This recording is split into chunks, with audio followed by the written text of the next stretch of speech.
So I'm going to spend the rest of the lecture talking about some different types of spatial data analysis. You got a bit of an introduction into that in labs 1 and 2. Lab 2 is a bit more complex than lab 1.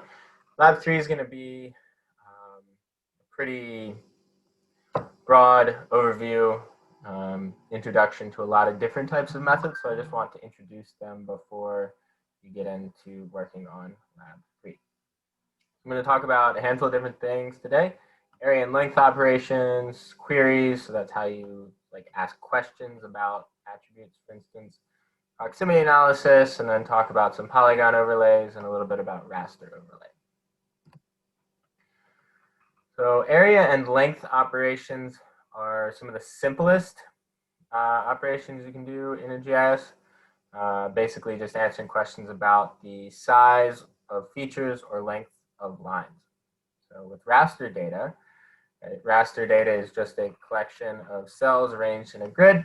An area length operation would just be to count the number of cells, for instance. So say you want to know the area of a certain region that's below a set elevation, you can select all these cells that are below that elevation, count the number of cells, and then if you know the cell size, you can do a quick calculation to figure out the area. So for instance, if you have some cells that are 20 meters by 20 meters, you have 7,800 or 78,971 cells, you can just multiply that out and figure out the area. With vector data, it's a little bit different. Again, with points, they're zero-dimensional. They have no length or width, so you can't do any area or length operations. All you can do is count them. With lines, they have a length but no width, so you could calculate the shape length but no shape area. And then with polygons, you can figure out the perimeter or the area. Now in lab 3, we're going to do a tsunami risk assessment for the community of Port Alberni. So I've just got 3 layers here that you're going to end up working with in the lab to illustrate my point. So if you open the attribute table for a point layer, you see that there is no length for area, right? Because it's a zero-dimensional object. All you can do is count them.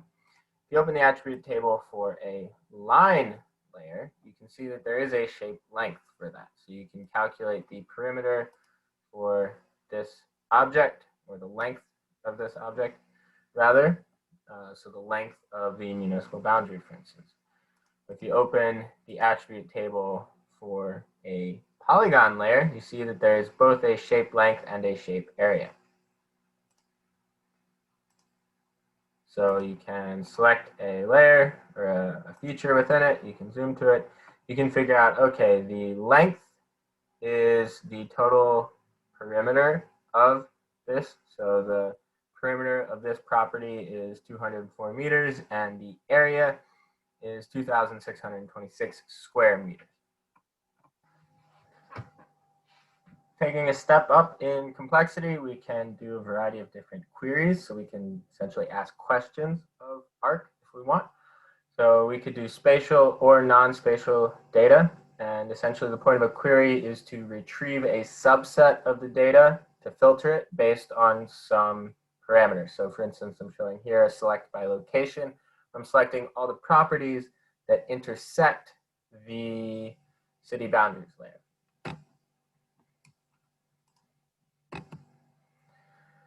So there are spatial queries, which I'll talk about in a minute, but first let's talk about non-spatial queries. They're slightly simpler. These are used to query attributes for vector data.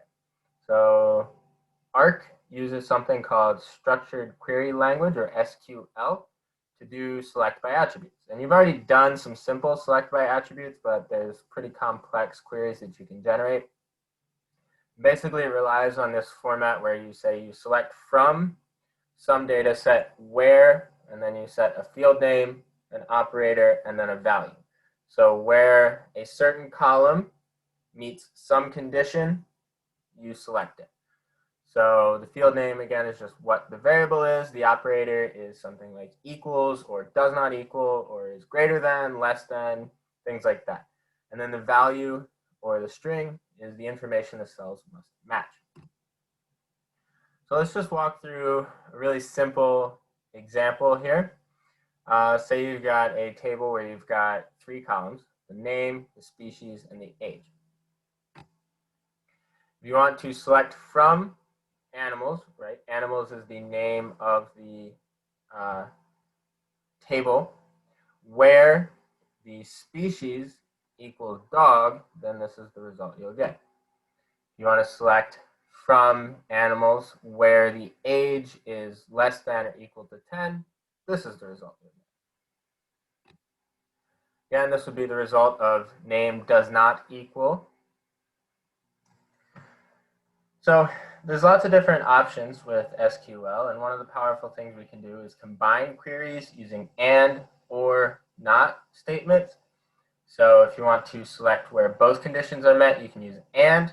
So you want an image that contains both a puppy and a kitten, you would use and. Select from images where it contains puppy and contains kitten.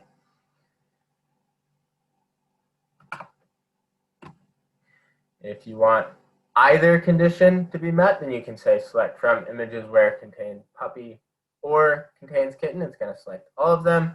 If you only want one condition, or you want to exclude a set of conditions, you can say select from images where not contains puppy, or where not contains kitten.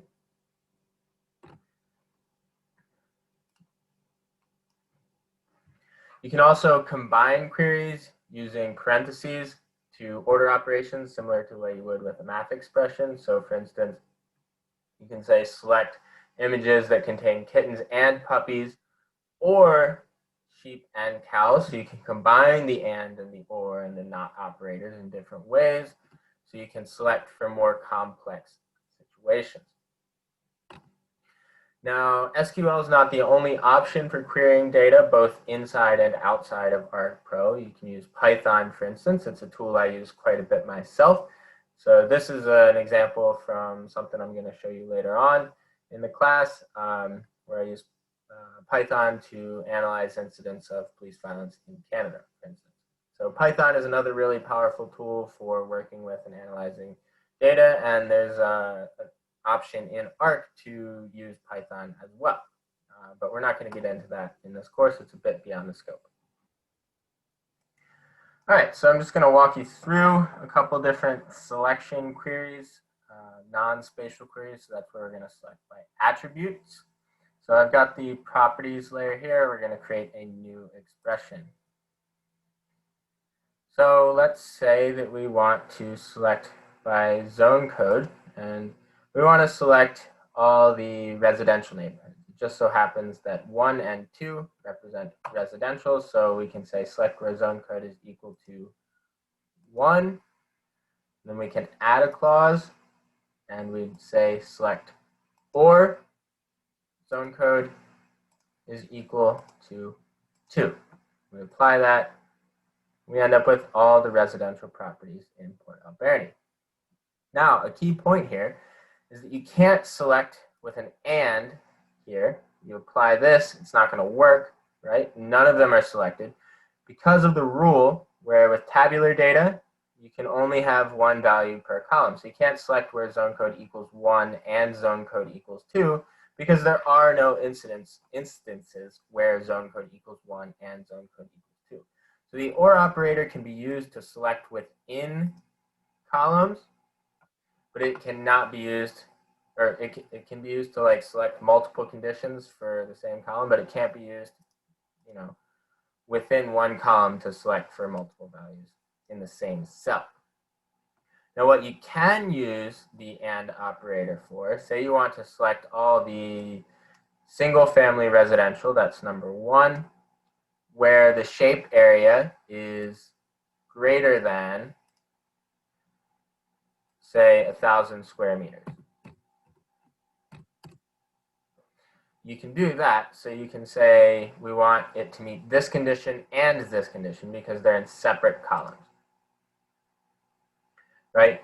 And you could also use the OR operator here. You can say we want all the single family or anything over 1,000, and that works as well, right? Because you're between 2 separate columns. And you can get really complex and you can add all sorts of different clauses. say you want to select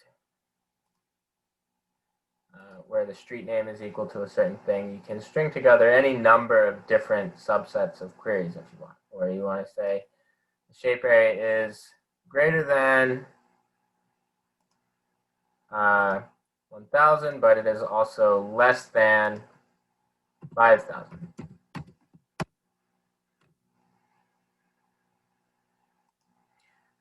So using the or plus the and operator here, things get a little bit complex. If you change it to and, this will subset the query a bit more, and you end up with a smaller number of properties.